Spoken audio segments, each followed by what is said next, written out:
하나님의 평강이 함께 하시기를 축복합니다. 오늘 함께 보실 하나님의 말씀은 갈라디아서 2장 3절에서 5절 말씀입니다.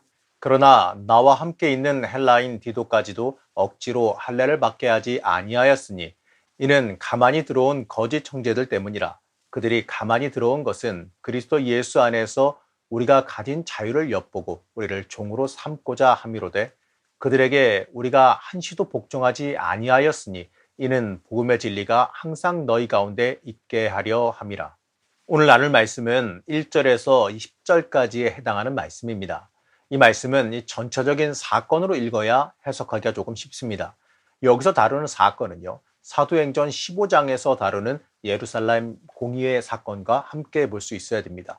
이 앞에 1장에서도 다루고 있지만 일명 다른 복음, 즉 안디옥 교회의 할례 문제가 발생했습니다.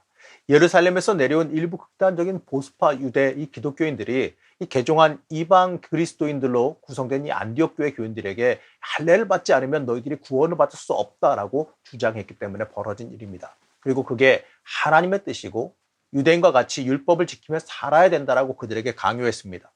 유대교 안의 모든 그리스도인들을 가둬버리려고 하는 짓이었던 거죠. 이 모습은 자신들의 생각이 무조건 옳다라고 생각하는, 어떻게 보게 되면 참 억지 같은 신앙의 모습입니다. 이 일이 커지게 돼서요, 전 교회적인 문제로 확대가 되어졌습니다. 그래서 결국에 이 예루살렘의 이 사도들과 이 장로들이 다 같이 모여서 공의회가 열립니다. 이 회의에서 여러 가지 토의가 이루어졌어요. 이 회의에서 베드로가 선언합니다. 이 선언은 이 초대교회 구원관을 확립해 주고 있는 겁니다. 사도행전 15장 10절 말씀입니다.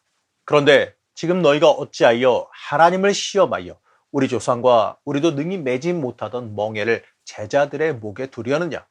베드로는 유대 율법을 강요하려고 하는 사람들을 질책했습니다. 사실 자신들도 완벽하게 지키지 못하는 그 멍에 자신들도 예수보다도 더 소중히 여김으로 문제가 되고 있는 그 율법을 갖다가 왜 그리스도 한 분만을 바라보는 신앙인들에게 굴레로서 뒤집어 씌우려고 하느냐 이겁니다. 그리고 선언합니다. 사도행전 15장 11절 말씀입니다. 그러나 우리는 그들이 우리와 동일하게 주 예수의 은혜로 구원받는 줄을 믿노라 하니라. 베드로는 명확하게 말합니다. 율법이 성도에게 꼭 필요한 게 아닙니다. 이 말은 오직 믿음만으로 구원받을 수 있다는 것을 뜻합니다. 구원은요, 하나님의 전적인 은혜로 우리에게 베풀어진 거지 우리가 율법을 지켜 행함으로써 얻어지는 결과물이 아니기 때문입니다.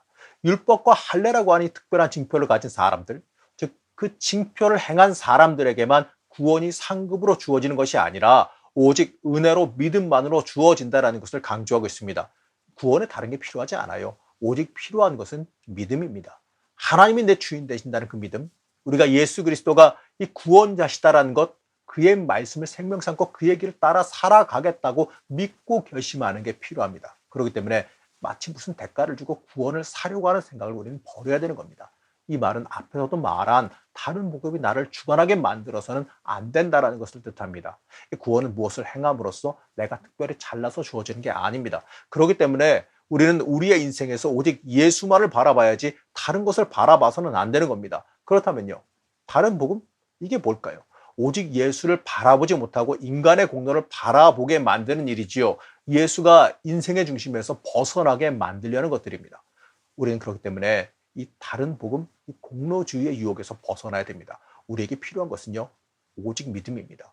우리는 믿음으로 그리스도를 따라 살아가는 삶을 살아가야 됩니다. 구원을 얻기 위해서 또는 마치 복을 받기 위해서 봉사하고 바치는 것은요, 율법에 현혹되어서 본질을 보지 못하고 잘못을 범하는 일에 불과합니다.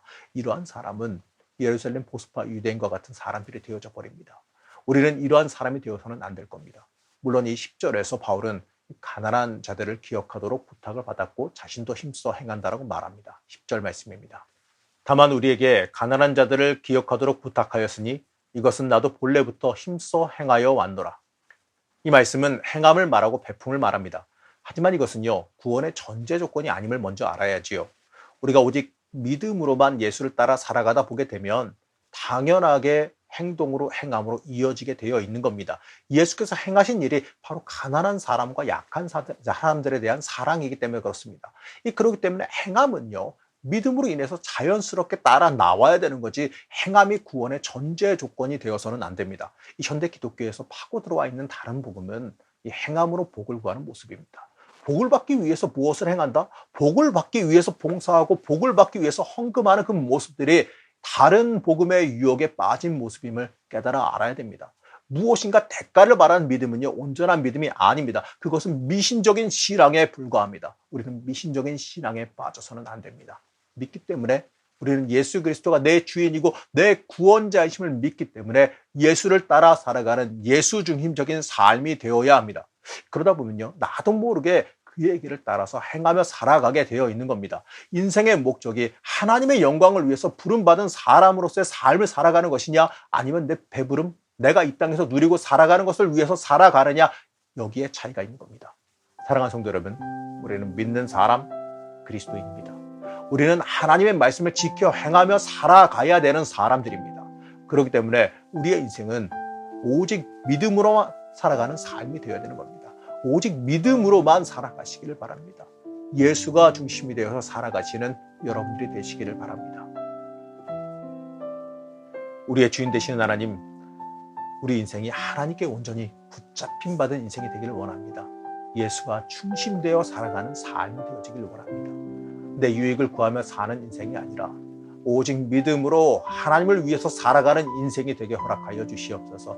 오늘 하루도 예수가 생명되어 사는 삶이 되기를 원하오며 거룩하고 존귀하신 예수님의 이름으로 간절히 기도드렸습니다. 아멘.